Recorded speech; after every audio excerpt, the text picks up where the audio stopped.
You are listening to the Live Your High Frequency Life podcast, and I'm your host, Teal Shu. In this podcast, you'll discover how to step into your natural, innate frequency and the highest frequency of the universe, love, to create and live the soul-aligned life you want. If you're a woman who wants to love yourself so completely, stand so fully in your infinite sovereign soul power, be your own safe haven, fill your own cup, and be so financially independent you quit feeling trapped by someone, something, or somewhere, then this podcast is for you. Because you deserve to be unmessable with by the world and live the high-frequency, soul-aligned life you love that is your birthright. And I'll share with you how you can start creating this reality for yourself through your frequency. But raising your frequency isn't about doing more. It's really about untangling yourself from the programming of the world, choosing love over fear, and living as your soul with your identity rooted in love. And when you embody this, your frequency automatically rises. You radiate the high frequency you that you were born as, and you start changing your life. I'm glad you're here. Hey, welcome. I'm so thrilled that you are here to this episode called Find the Kind. Find the kind. Are you a kind person? If you're listening to this, you know what? I really bet you are. I really bet you are. But you know what? If you're like most women, you actually have a really hard time seeing it. I speak from experience because I'm doing the work on this now, but I still have stories and programming around me and my perception of myself as not being a kind person, as not being, a kind person, but as actually being like mean and selfish, and all of those things. And you know what? This came up the other day. Give you a little story. The other day when I was talking with my mom, and I forget what the context was and what we were actually talking about, but my mom said, you know what, I was talking with Dad the other night, and Dad said, Teal has always been just so sweet and kind and caring. And my mom said this to me, and I'm just taken aback. And I'm surprised at that I'm taken aback. And I was like, I, air quote, shouldn't be taken aback at that. I know, yes, I'm kind and loving and caring and compassionate, yet my mom said this to me, and I'm, oh, really? Wait, I had resistance. And then I also was just, oh my gosh, my dad said that about me. Oh, yay. Oh my gosh, yay. And then I'm, oh, great. Okay, you have attachment still to what your parents think about you. Fabulous. Okay. Whole other thing to get into where we have attachment to what our parents think of us, and then the people pleasing of our parents. Whole other episode and topic could dive into there. But it was just amazing. My dad is one, he doesn't have a ton to say. So when he says stuff sometimes, especially with compliments or things that are very personal, to me, that's always very, very special. So yes, I got stories and baggage and things around that. But not going there completely in this episode. But, whoa, I am being told that I am kind and caring and loving and all of that. And other people tell me this too. My clients say this. Other people, friends, colleagues, acquaintances, other people say this too. I get on other podcasts with podcast hosts and they're like, oh my gosh, Teal, I was just feeling your energy even before we got on the video the other day. I was prepping for the call and I was just energetically reaching out and I could feel your energy, Teal.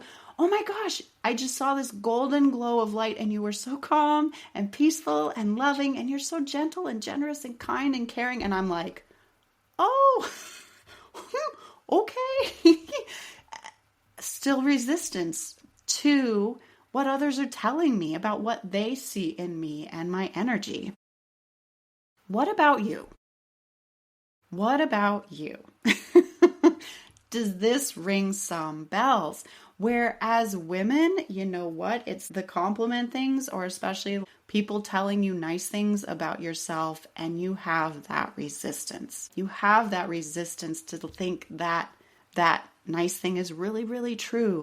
At a deep, deep knowing, core knowing, irrefutable knowing, confident knowing that, yeah, you believe that and know that about yourself as well.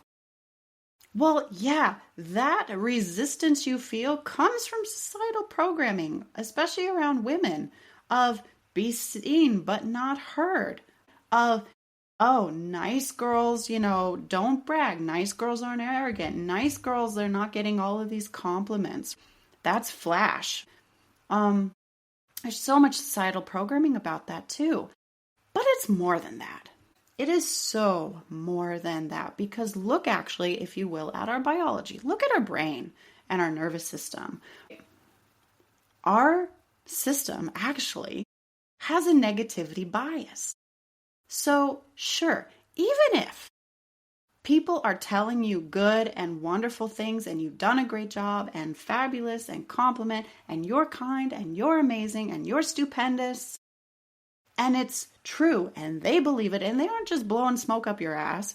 They're believing it and giving it to you in a love and genuine way. Great. You may be like, oh my gosh, yay, and you feel good, but there's still that resistance because you know what?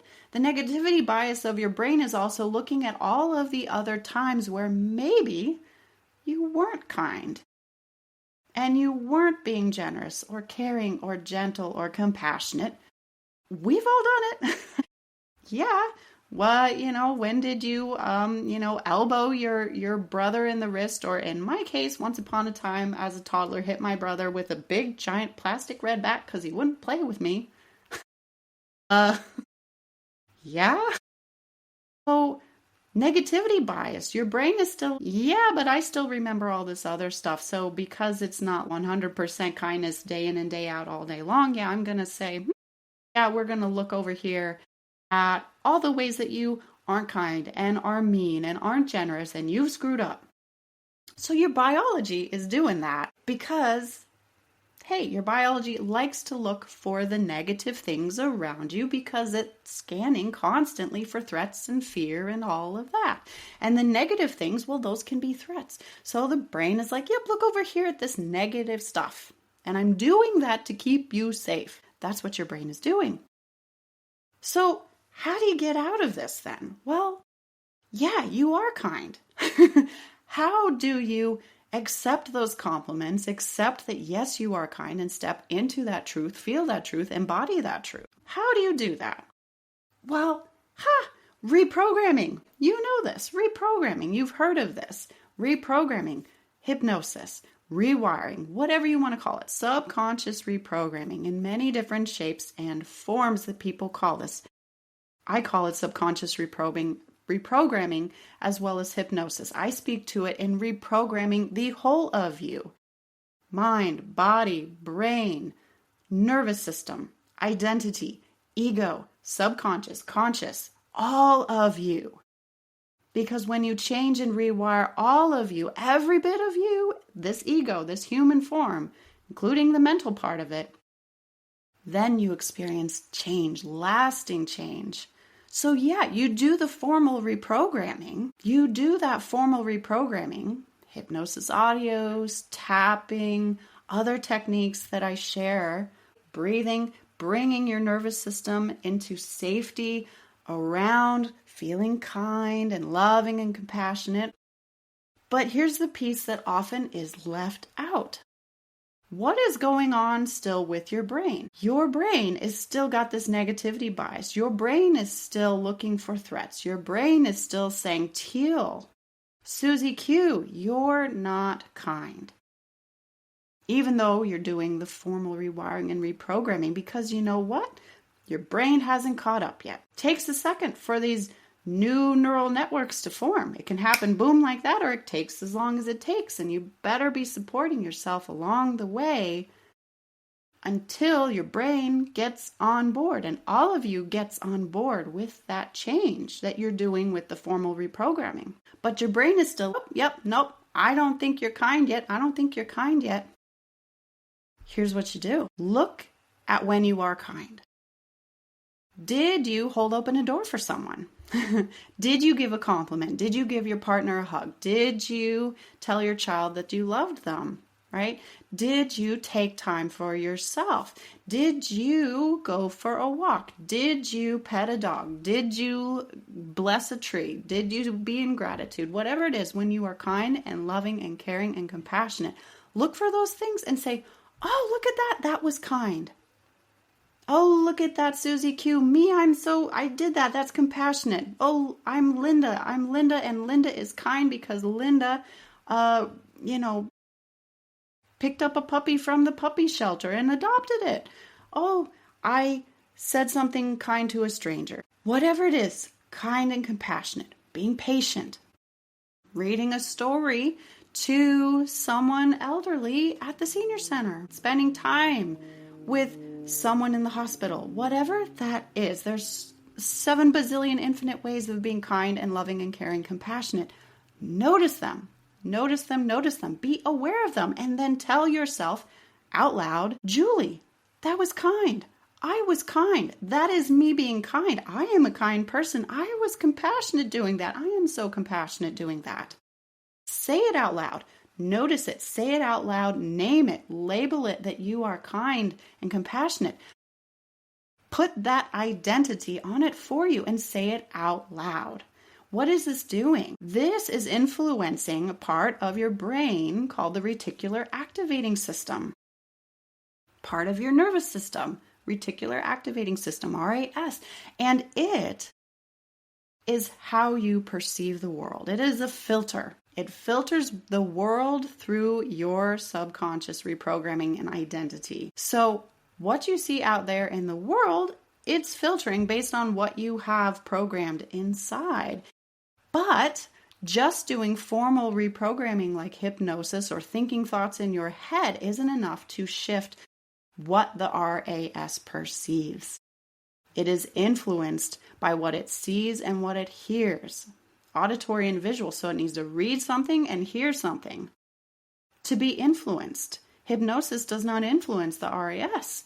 So, hey, start to impress upon yourself and shift that negativity bias by influencing your reticular activating system by, oh, I did something kind. I am a kind person. Wow, I am a very loving, gentle, caring person.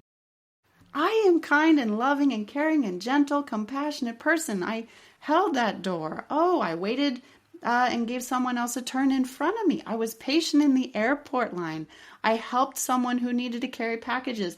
I made a meal for my family. I helped my daughter have a wash in the bathtub. I did exercise for myself today. I was kind to myself. All of these things. Notice them. Make an effort to notice them and make it a habit to notice them and make this a part of your reprogramming then by speaking out loud that identity that you are kind to influence your reticular activating system, and do this at the same time as then you are doing formal reprogramming, rewiring, hypnosis to shift that perception and identity about yourself at a core level, to change that programming. And here you get, the tires hitting the pavement and you start to get traction. It's so funny. We are so resistant to the compliments and the good things and not seeing the good in ourselves that others see in us because of this programming.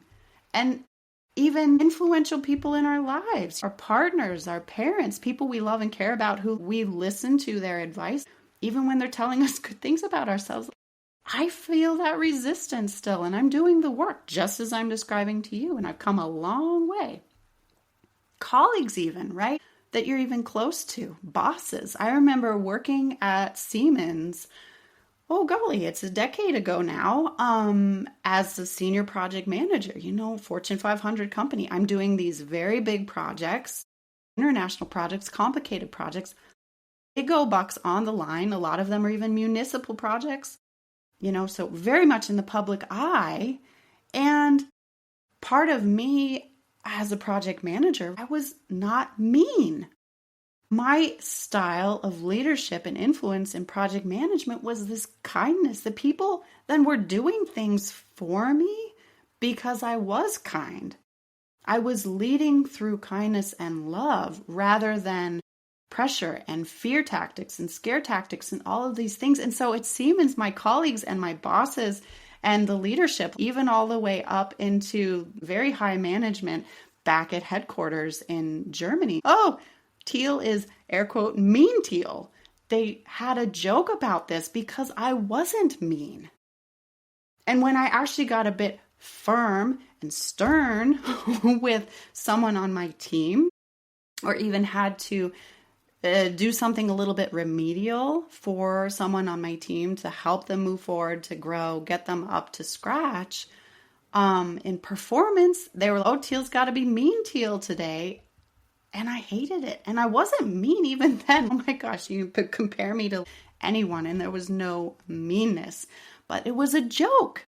And I was the absolute opposite. They had this joke that I was mean Teal, but I was completely the opposite. And yet I still was, oh, I am mean Teal. I do feel like I am mean Teal. So if you have a hard time ever accepting compliments, if you have resistance to truly, truly holding inside and knowing at the deepest level that you are kind and all of the good things, and receiving and knowing that, yes, it's true, all of the good things that people say about you, yes, that's me.